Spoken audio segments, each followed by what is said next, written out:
శ్రీమహాగణాధిపతయే నమః. ఓం గురుభ్యో నమః. ఓం శ్రీమాత్రే నమః. పరమేశ్వర స్వరూపమైనటువంటి జ్యోతిష, వాస్తు మరియు ఇతర అనేకమైనటువంటి శాస్త్రములను మనకు అందించినటువంటి మహర్షులకి నమస్కారం. హయగ్రీవ హయగ్రీవ హయగ్రీవేతియోపదయత్తస్స నిస్సరతే వాణి జనుకన్యా ప్రవాహవత్. అరుణాం కరుణాతరంగితాక్షీం ధృతపాశాంకుశపుష్పబాణచాపాం అనిమాదిభిరావృతాం మయూకైః అహమిత్యేవ విభావయే భవానీం. శ్రీమాత్రే నమః. ప్రేక్షకులకి లలితాంబిక అమ్మవారి యొక్క అనుగ్రహం పరిపూర్ణంగా కలగాలని మనస్ఫూర్తి కోరుకుంటూ మనం ఈరోజు విశ్వవసు నామ సంవత్సరం కొత్త సంవత్సరం ఉగాది నుంచి గ్రహాలు ఏం మారనున్నాయి, అదేవిధంగా మనం కొత్త సంవత్సరం అనగానే పంచాంగం తీసుకొని చూస్తాం. ఆదాయము, వ్యయము, రాజ్యపూజ్యము, అవమానము. అంటే మనకెంత ఈ సంవత్సరం ఆదాయం ఎంత ఉంది, ఫైనాన్షియల్గా గ్రోత్ ఎంత ఉంది, ఖర్చు ఎంత ఉంది, మనల్ని మెచ్చుకునే వాళ్ళు ఎంతమంది ఉన్నారు, ఇబ్బంది పెట్టే వాళ్ళు ఎంతమంది ఉన్నారు అనేటువంటి చూస్తాం. అయితే ఇందులో గ్రహాల యొక్క ప్రభావం ఎంత ఉంటుంది. ఒక్కొక్కసారి మనకు ఆదాయం బాగా కనిపిస్తుంది, ఒక్కోసారి బాగా లోలో కనిపిస్తుంది. అవమానించే వాళ్ళ సంఖ్య తక్కువగా ఉంటే ఒక్కోసారి ఎక్కువగా ఉంటుంది. మరి దీన్ని ఇలాగే అనుభవించాలా, దీనికి ఏదైనా మనం కొన్ని చిన్న చిన్న పరిహారాలు చేసుకొని కూడా, చాలా పరిహారాలు ఉంటాయి, అందులో నేను మీకు కొన్ని చెప్తాను, చేసుకుంటూ కూడా మనం దీని నుంచి అధిగమించవచ్చా అనేటువంటి విషయాలు తెలుసుకుంటూ, అదేవిధంగా ఈ సంవత్సరం మనకి మేజర్ ప్లానెట్స్ అయినటువంటి రాహుకేతువులు మనకి రాహు కుంభంలోకి, కేతు సింహంలోకి మార్పు చెందుతున్నారు. దీనివల్ల ఇది ఎప్పటి నుంచి, జూన్ నుంచి మారుతారు. ఈ శని భగవానుడు విశ్వవసు నామ సంవత్సరం రాగానే అంటే దాదాపుగా మార్చ్ ఎండింగ్లో మారిపోతాడు. అదేవిధంగా జూపిటర్ కూడా, అంటే గురుగ్రహం కూడా మే 15వ తేదీ నుంచి మారుతుంది. అయితే ఇప్పుడు వక్రించుకుంటూ వెనక్కి వచ్చిన కుజుడు తర్వాత నీచ పొంది ఉంటున్నాడు. కాబట్టి కొంచెం ఈ విశ్వవసు నామ సంవత్సరం వచ్చే వరకు కూడా కొంచెం ఈ గొడవలు కావచ్చు, తోకిసలాటలు కావచ్చు, కొంచెం ఇట్లాంటివి పెరుగుతూ ఉంటాయి. అయితే ద్వాదశ లగ్నాల వారికి, లగ్నం తెలియని రాశి వారికి అసలు ఆదాయ వ్యయాలు, రాజ్యపు అవమానాలు ఎలా ఉన్నాయి అనేటువంటి విషయాలు చెప్తుంది నేనైనప్పటికీ కూడా చెప్పిస్తుంది సాక్షాత్ లలిత అమ్మవారిగా భావిస్తూ ఒక్కొక్క రాశి గురించి మనం తెలుసుకుందాం. సింహలగ్నము, సింహరాశి. సింహం వారికి కనుక చూసుకున్నట్లయితే ఈ సంవత్సరం ఎలా ఉంది, ఆదాయము, వ్యయము, రాజ్యపూజ్య, అవమానం. అంటే మనకి ఎప్పుడైనా సరే కొత్త సంవత్సరంగా పంచాంగం తీసుకుని అదే చూస్తాం, మనకు ఆదాయం ఎంత ఉంది, వ్యయం ఎంత ఉంది. ఇక్కడ మీకు వచ్చే సంపాదన, ఖర్చు ఈక్వల్గా ఉంది. అంటే పాజిటివ్ కోణంలో ఆలోచిస్తే అమ్మయ్య మనకు ఎంత ఖర్చు ఉందో భగవంతుడు అంత ఇస్తున్నాడు అని పాజిటివ్ కోణంలో ఆలోచించవచ్చు. దీన్నే నెగిటివ్గా ఆలోచిస్తే అయ్యో రూపాయి మిగలకుండా మొత్తం ఖర్చు అయిపోతుందండి అనుకోవచ్చు. So be positive. ఇక అదేవిధంగా 3, 6 అంటే ఏమిటి, మెచ్చుకునే వాళ్ళ సంఖ్య 3 ఉంటే మనము ఎక్కడ మిస్టేక్ చేస్తాము అని చెప్పి ఎదురు చూస్తూ ఆ మిస్టేక్ని ఎత్తి చూపే వాళ్ళ సంఖ్య 6గా ఉంది. మరి దీన్ని మార్చుకోవడం ఎట్లాగా అంటే, మీకు రాజ్యపూజ్యం పెరగాలంటే సింహం వారు ఎక్కువగా అమ్మవారి యొక్క నామాల్లో మొదటి నామం శ్రీమాత్రే నమః లేదా ఓం శ్రీమాత, శ్రీ మహారాజ్ని, శ్రీమత్ సింహాసనేశ్వరి నమః చేసుకుంటే కూడా అద్భుతంగా ఉంటుంది. మరి అవమానించే వాళ్ళ సంఖ్య 6గా ఉంది కదా, దీనికి బొబ్బర్లు దానంగా ఇవ్వండి. సింహలగ్నం వారు లేదా సింహరాశి వారు బొబ్బర్లు దానంగా ఇస్తున్నట్లయితే ఖచ్చితంగా ఇది తగ్గుతుంది. అయితే ఇక్కడ ఎప్పుడు కూడా స్త్రీ మూలకంగా కొన్ని అవమానాలు జరుగుతాయి, ఇది ముఖ్యంగా జాగ్రత్త పడండి. అలాగే సింహం వారికి ఈ సంవత్సరం జూన్ నుంచి కేతువు ఎప్పుడైతే జరుగుతాడో కొంత అనవసరమైన అయ్యేటువంటి ఖర్చులు కొంతవరకు కంట్రోల్ అవుతాయి కేతువు జరగడం వల్ల. అంటే ప్రతి దానిలోనూ వచ్చిన డబ్బులు వచ్చినట్టుగా వేరే వాటికి కట్ అయిపోతూ ఉంటుంది. అట్లాంటి విషయాల్లో ఇక్కడ కొంతవరకు పాజిటివ్గా ఉంటుంది. అలాగే ఈ సంవత్సరం మే 15 లోపల ఏదైనా ప్రాపర్టీ తీసుకోండి. ఎందుకంటే గురువు దృష్టి 4వ స్థానం మీద ఉంది. సింహలగ్నాన్ని చూసుకుంటే గురువు దృష్టి 4వ స్థానం మీద ఎప్పుడైతే ఉందో ఇక్కడ నుంచి మీకు ఖచ్చితంగా ప్రాపర్టీ రిలేటెడ్ సంబంధించినటువంటి విషయంలో బాగా కలిసి రావడం జరుగుతుంది. అలాగే మరొక విషయం ఏంటంటే, పంచమ స్థానం ఏదైతే ఉందో ఈ పంచమాధిపతి, పంచమ స్థానంలో ఉండేటువంటి గ్రహాలు, వీటి గురించి కనుక చూసుకున్నట్లయితే పర్టికులర్గా ఈ పంచమాధిపతి కాస్త వ్యయస్థానంలోకి వెళ్తున్నాడు కాబట్టి, విదేశాలకి లాభస్థానంలోకి వెళ్తున్నాడు కాబట్టి ఒక రకంగా చెప్పాలంటే సంతాన సంబంధించిన విషయంలో వాళ్ళు అనుకున్నట్టుగా మీకు కలిసి రావడం, అండ్ ఫ్రెండ్స్ మూలంగా కొంతవరకు కలిసి రావడం అనేటువంటిది జరుగుతుంది ఈ పంచమాధిపతి లాభంలో ఉండడం వల్ల. అండ్ క్రియేటివ్ రిలేటెడ్ ఉపాసన సంబంధించినటువంటి వాటికి సంబంధంగా ఉండేటువంటి కొన్ని విద్యల ద్వారా మీకు కలిసి రావడం అనేటువంటిది ఉంది.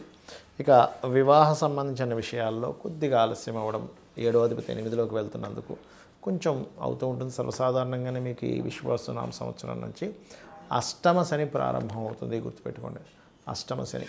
కాబట్టి ఈ అష్టమ శని వల్ల ఏమవుతుందంటే కొంత ఆలస్యాలు అవ్వడం అవుతూ ఉంటుంది. కాబట్టి ఏదైనా మీరు ఒక పని చేపట్టినప్పుడు సరే ఇది స్లోగా మూమెంట్ అవుతుంది అని ఒక ఫిక్స్ అయ్యి ముందుకు వెళ్తూ ఉండండి. చాలామంది ఏం చేస్తారంటే అయ్యో ఇది పని అవ్వట్లేదు, ఏంటి పని అవ్వట్లేదు అని టెన్షన్ పడిపోతూ ఉంటారు. టెన్షన్ పడితే ఏ పనులు అవ్వవు. అది ఎప్పటి వల్ల అవుతుంది, దానికి కలిగే ఆటంకాలు ఏంటి, ఎందుకు మూమెంట్ ఉండట్లేదు, ఎవరు ఆపుతున్నారు అనేటువంటి తెలుసుకుంటూ ముందుకు వెళ్తూ కాస్త నూనెను ఎప్పటికప్పుడు శివాలయంలో కనుక దానంగా ఇస్తున్నట్లయితే ఖచ్చితంగా మీరు అనుకున్న సంకల్పం అనుకున్నట్టుగా నెరవేరడం జరుగుతుంది. ఇక మీరు ఎప్పుడూ కూడా చేసుకోవాల్సిన దేవతారాధన గుర్తుపెట్టుకోండి. దక్షిణామూర్తి యొక్క ఆరాధన లేదా దత్తాత్రేయుడిని జయ గురుదత్త, శ్రీ గురుదత్త అనేటువంటి నామస్మరణ చేయండి. అన్ని విధాల మీకు బాగుంటుంది. ఇక్కడ ఈ శని యొక్క మార్పు వల్ల చాలామంది చూసుకునేది ఏంటంటే ఏలినాటి శని వస్తుంది కదా, లేదా అర్ధాష్టమ శని వస్తుంది, అష్టమ శని వస్తుంది, లేకపోతే శని అయిపోతుంది అని కొంతమంది హ్యాపీగా ఉంటే, కొంతమంది ఏమో రాబోతుంది అనేటువంటి దాంట్లో ఉంటారు. అందులో ముఖ్యంగా మేషం వారికి ఏలినాటి శని రాబోతుందని, మీనం వారికి రాశిలోకి వచ్చాడని శని, కుంభం వారికేమో శని ధనస్థానంలోకి వెళ్ళాడని, వీళ్ళ ముగ్గురు కొంచెం మార్పుని గమనిస్తూ ఉంటారు. అయితే ఇక్కడ మీకు చెప్పేది ఒకటే, శని ఎక్కడున్నా అంటే మీ జన్మజాతకంలో ఎనీ హౌస్ గుర్తుపెట్టుకోండి, ఆ హౌజ్కి సంబంధించిన విషయంలో కొంచెం స్ట్రెస్ అవుతూ ఉంటుంది, గుర్తుపెట్టుకోండి. లగ్నం నుంచి ఎన్నో స్థానంలో ఉన్నా, కాకపోతే కొన్నిసార్లు ఏమవుతుందంటే మీకు కొన్ని సందర్భాల్లో ఈ శని భగవానుడు ఇచ్చేటువంటి రిజల్ట్స్ ఒక్కోసారి పాజిటివ్గా కూడా ఇస్తాడు, గుర్తుపెట్టుకోండి. ఎప్పుడూ నెగిటివ్గా ఉంటుందని రూల్ లేదు. కాకపోతే పాజిటివ్గా ఇవ్వాలి అంటే మీరు చేయవలసింది ఏమిటి తెలుసుకోండి ముందుగా. ఇక్కడ ఇంకొక విషయం చెప్పి నేను మీకు పరిహారం చెప్తాను శనికి సంబంధించిన విషయంలో. ఒకటి, శని నడుస్తుంది కదా వివాహం అవ్వదు అనుకుంటే తప్పు. శని భగవానుడు నడుస్తున్నాడు కదా, ఎక్కడ కూడా మీకు వివాహంతో పాటు సంతానం కలగదేమో అనుకుంటే కూడా తప్పు, రాజకీయంగా రాణించాలనుకుంటే కూడా తప్పు. ఎందుకంటే ఇక్కడ ఎప్పుడు కూడా శ్రమకారకుడు. ఉద్యోగాలు వస్తాయి, వివాహాలు అవుతాయి, రాజకీయంగా రాణించడం జరుగుతుంది, సంతానం కూడా కలగడం జరుగుతుంది.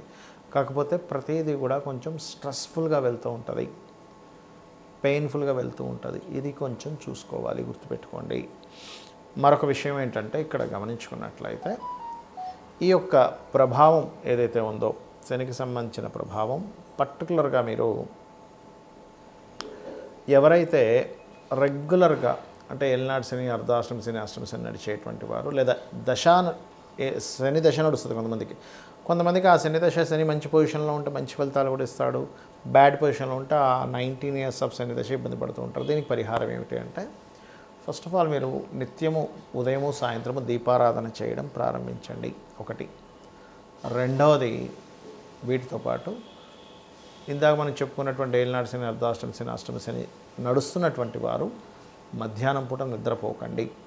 ఇది చిన్నపిల్లలకి, స్త్రీలకి, లేనట్లయితే ముసలి వాళ్ళకి ఇది వర్తించదు. యువకులకి అంటే దాదాపుగా ఒక 15 years ఆఫ్ ఏజ్ నుంచి దాదాపుగా 50 to 55 వరకు కూడా ఇది మధ్య వయస్కులకు కూడా ఇది వర్తిస్తుంది. యువకులకి, మధ్య వయస్కులకు కూడా మధ్యాహ్నం పూట నిద్రపోకండి. ఇక నైట్ డ్యూటీస్ చేస్తాము, పొద్దున కాసేపు నిద్రపోదామంటే దట్ ఈస్ డిఫరెంట్ థింగ్. మీరు నైట్ డ్యూటీ చేసే వాళ్ళ గురించి కాదు ఇది. కానీ రెగ్యులర్ డ్యూటీ చేసేవారు ఈ సమయాల్లో నిద్రపోతే మీకు ఎఫెక్ట్ ఇస్తుంది, శాటర్న్ యొక్క ఎఫెక్ట్ ఇస్తుంది. లేదంటే పొద్దున్నే 4 o'clock లేస్తానంటే నేను పని ఉంటుంది, మధ్యాహ్నం కోసం పడుకోవాలంటే దట్ ఈస్ డిఫరెంట్ థింగ్. అది. మూడవది ఏంటంటే గోవుకి ఎక్కువగా బెల్లము తినిపిస్తూ ఉండండి. మీరు ఎంత గోవులకు బెల్లం తినిపిస్తూ ఉంటే శని ప్రభావం అంత తగ్గుతుంది. మరొకటి, దగ్గరలో శివాలయం ఏదైనా ఉన్నట్లయితే నూనెని చక్కగా దీపారాధనకు వాడేటువంటి నూనెని తీసుకొని వెళ్ళి శివుడికి అక్కడ దీపారాధనకి వాడుకోమని ఇవ్వండి. ఇది మెయిన్గా గుర్తుపెట్టుకోండి.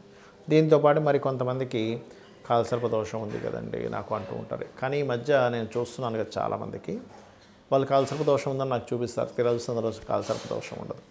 ఒకటే గుర్తుపెట్టుకోండి, కాలసర్ప దోషము ఎవరికి చూడమని చెప్పారంటే జన్మజాతకానికి చూడమని చెప్పలే అసలు.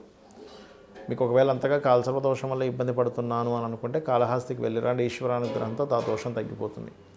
ఒకటి, ప్రపంచ దేశాలకి ఏం జరుగుతాయి, అసలు దేశంలో కరువు వస్తుందా, సునామీ వస్తుందా, ఒక జబ్బు వస్తుందా, యుద్ధం వస్తుందని చెప్పడానికి కాలసర్పదోషం వాడమని చెప్పారు. అయితే ఇక్కడ మీకు మీరుగా చూసుకోవడానికి కాలసర్పదోషం ఎప్పుడు కూడా, ఇప్పుడు ఉదాహరణకి రాహువు కేతు ఇలా సమసప్తకాల్లో ఉంటారు కదా, ఈ సమసప్తకాల్లో రాహుకేతువులు ఉన్నప్పుడు అంటే ఎక్కడున్నా కూడా మేషం నుంచి మీనం వరకు రాహు ఎక్కడున్నా కేతు ఎక్కడున్నా కూడా ఇలాగే 1/7 యాక్సెస్లోనే ఉంటారు వీళ్ళు. అంటే ఇక్కడ కానీ ఇలా కానీ లేకపోతే ఇలా అంటే దాదాపుగా ఇలా కానీ మొత్తం మీద ఆ రకంగా ఉన్నప్పుడు ఈ రాహుకేతువులకి మొత్తం ఒకవైపు గ్రహాలన్నీ అంటే రాహు నుంచి కేతు వరకు మొదలు పెట్టుకుంటే ఇలాగ అన్ని గ్రహాలు వచ్చేసాయి, లేకపోతే ఒక దగ్గర అన్నీ కూడి ఉండిపోయాయి, ఒకవైపు ఏ గ్రహం కూడా లేదు, దాన్ని కాలసర్పదోషము అంటారు. సింగిల్ గ్రహం బయట ఉన్నా అది క్యాన్సిల్ అవుతుంది, గుర్తుపెట్టుకోండి. ఇది దోషం. అంతేగాని చాలామంది ఏం చేస్తున్నారు, ఏమంటే నాకు ఉందంట అని చెప్పారని చూస్తే 2 గ్రహాలు ఒక గ్రహం బయట ఉంటుంది, మిగతా గ్రహాలు అక్కడ ఉంటాయి. అది కాదు. సో ఫస్ట్ అది తెలుసుకోండి. అలాగే ఒకవేళ ఉన్నా కూడా కొంపలు మునిగిపోయేది ఏం లేదు. పెద్ద పెద్ద వాళ్ళకి 140 మంది ప్రెసిడెంట్లకు ఉంది కాలసర్పదోషం. మరి వాళ్ళందరూ దేశాలను నేలట్లేదా? మెగాస్టార్ చిరంజీవి గారికి కూడా కాలసర్పదోషం. అంత మాత్రం చేత ఆయన ఏమి ఎందుకు పనికి రాకుండా ఏం పోలేదు కదా, గొప్ప వ్యక్తి అయ్యాడు. కాబట్టి వాటిని మీరు పట్టించుకోకండి దయచేసి.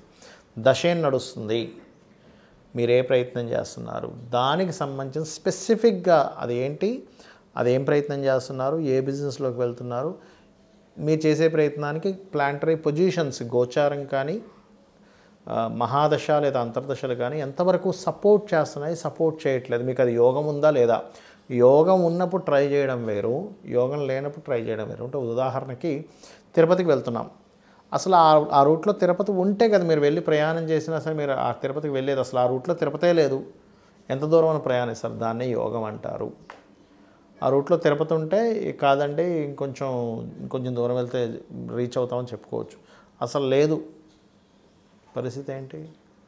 కాబట్టి ఏంటంటే ఇక్కడ నేను చెప్పేది ఒకటే, మీరు నిత్యము లలిత అమ్మవారి యొక్క స్తోత్ర పఠనం చేయండి, ఖచ్చితంగా మీకు అన్ని విధాలా బాగుంటుంది. ఆ లలితాంబిక అమ్మవారి యొక్క అనుగ్రహం మీకు పరిపూర్ణంగా కలగాలని, ఈ విశ్వవసు నామ సంవత్సరం మీకు అన్ని విధాలా బాగుండాలని కోరుకుంటూ శ్రీమాత్రే నమః.